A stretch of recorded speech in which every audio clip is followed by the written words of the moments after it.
como agricultor nas regiões mais pobres de Inglaterra, trabalhou em todos os lugares, trabalhou em hospitais e realmente os filhos seguem um bocado esse caminho também, e embora talvez menos, porque hoje em dia são mais conhecidos pela televisão, enfim.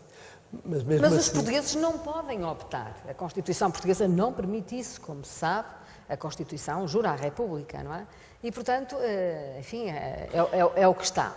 Agora, nos últimos dias, temos ouvido um dos líderes políticos, o mais recente, o Dr. Passos Coelho, o líder do PSD, dizer que quer fazer uma alteração constitucional. Eu pergunto se nessa alteração, nesta revisão da Constituição que vai agora ser feita, se o Sr. Dom Duarte, ou porventura algum lobby monárquico, vai questionar a República sobre a possibilidade de colocar a cláusula de um referendo entre monarquia e República.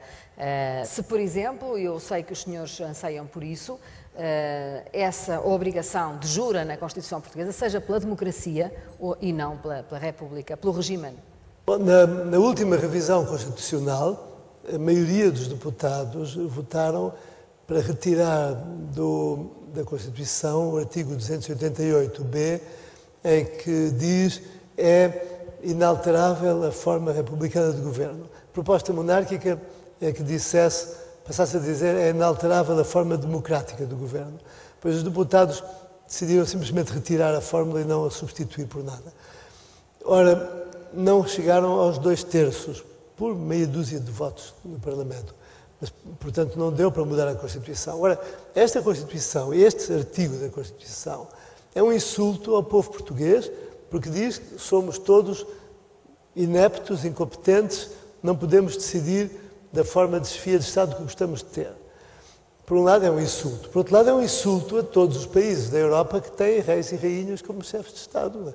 Estamos a dizer que os suecos, os holandeses, os belgas e os noruegueses, que na verdade são povos primitivos, que têm regimes completamente absurdos e impróprios de uma democracia avançada como é a nossa. Não é? E isto devia-nos envergonhar perante o resto da Europa. Temos um artigo desses na Constituição. E os senhores têm o apoio de alguns republicanos para essa alteração. Creio que o Dr. Mário Soares, por exemplo, é uma daquelas pessoas que não se importa que esteja prevista na Constituição. Bom, há muitos republicanos ilustres e conhecidos, como até o Dr. Almeida Santos, o Dr. Mário Soares e muitos outros, que dizem que, de facto, esta Constituição não é verdadeiramente democrática e que isto não faz sentido. E dizem também que não se importariam nada de ser políticos num regime de monarquia contemporânea, não é? E que não são republicanos, acreditam na República. Há uma grande instituição republicana portuguesa, muito conhecida, que recentemente ainda também chegou à conclusão que hoje em dia o ser-se republicano não implica ser antimonárquico, porque pode-se ser republicano e aceitar um rei, não vai contra os princípios republicanos.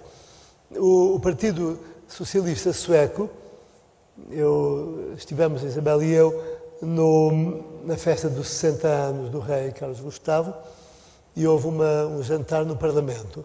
E o primeiro-ministro, no discurso, felizmente em inglês, não é? Porque se fosse em sueco teria sido mais complicado, e diz o seguinte: o nosso partido sempre foi um partido republicano, e ainda somos.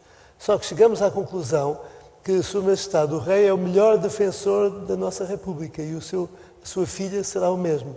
Portanto, já não queremos mudar a chefia de Estado e consideramos que podemos ser republicanos e ter um rei.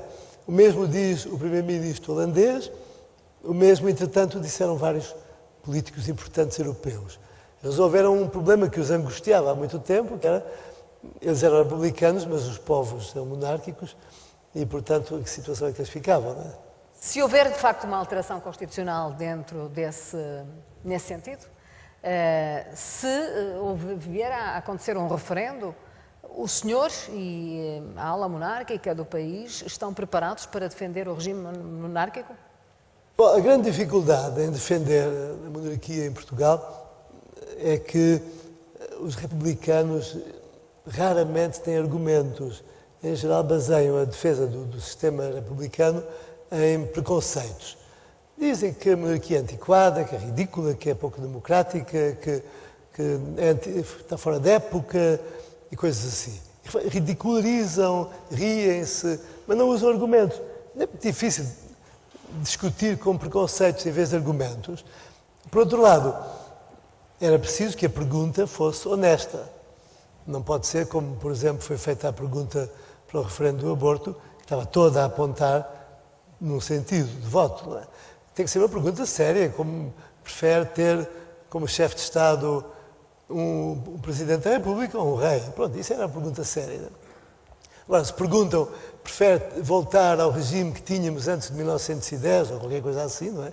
Isso, obviamente, que uma pergunta dessas não, seria catastrófica. Não é? Portanto, é preciso ter a certeza que a pergunta é honesta e os argumentos são fáceis de usar. A questão é realmente o preconceito. Bem, ou prefere restabelecer a monarquia, não é? O regime monárquico, porque é disso que se trata. As pessoas não percebem o que é uma monarquia. É porque a maioria dos portugueses... Estou a depreender das tuas palavras que o Sr. Dom Duarte entende que a monarquia seria restritiva apenas à figura do rei. Ou seja, não acarretaria uma série de alterações institucionais e de mudanças de instituições. Tudo ficaria igual. O Parlamento, tal como está, o Governo, apenas um rei estaria em Belém. Bom, quem tem que tomar essas decisões é o Parlamento, ao fazer mais tarde. Mas o regime monárquico não condiciona e não impõe uma série de alterações institucionais também? Bom, hoje em dia, se na Suécia, se na Bélgica houvesse um presidente em vez do rei, ficava tudo na mesma, não é? Se na Noruega, na Suécia e na Dinamarca houvesse um presidente em vez do rei, não haveria praticamente nenhuma mudança constitucional que teria que ser feita. Com alguns problemas, obviamente, porque há cargos políticos, como o de Procurador-Geral, como, por vezes, em alguns casos, Ministro da Defesa, há cargos políticos de grande importância em que o rei tem que ser ouvido. E, em alguns casos, até são de nomeação régia. E, portanto, podia-se aí pôr em questão se um presidente partidário devia ter essa mesma autoridade. Agora, na verdade, podia-se perfeitamente manter a atual Constituição e tudo como está hoje, substituindo o tipo de chefia de Estado. Isso não haveria grande A monarquia impõe uma sucessão dinástica. Não foi possível, com o regicídio, essa solução ficou aniquilada, porque os príncipes não tiveram filhos. O senhor vem de uma outra linha dinástica, da linha dos Bragança, portanto, terminou a linha Saxe-Coburgo. O senhor está a preparar os seus filhos também, no sentido de um dia eles poderem responder, estarem prontos, em prontidão para uma alteração constitucional em que viesse a vigorar a monarquia? Os seus filhos estão preparados para suceder dinasticamente? Os filhos ainda são muito novos, não é? Mas o Afonso fez agora 14 anos, é um pouco novo. No entanto, a preparação que todos eles têm é para estarem sempre ao serviço de Portugal e de porem ao serviço do país antes dos seus interesses e particulares. E no fundo, que eles não têm nenhum privilégio, nem têm nenhum privilégio de facto, não é? Mas que têm uma quantidade de deveres em relação à pátria e, nomeadamente, o dever de representação de uma família, de uma tradição histórica, o dever de estarem disponíveis para aquilo que o país os chamar. Eu estive como militar, piloto aviador na Força Aérea na Guerra de Angola. Tenho prestado outro serviço até ao governo português, inclusive estive em colaboração com o Ministério dos Negócios Estrangeiros e com a Presidência da República, por exemplo, nas negociações, para abrir as negociações de Timor. Aliás, foi a sugestão que eu dei ao governo indonésio que permitiu a abertura do processo de mudança em Timor. Tenho feito outras negociações em Angola, em países árabes.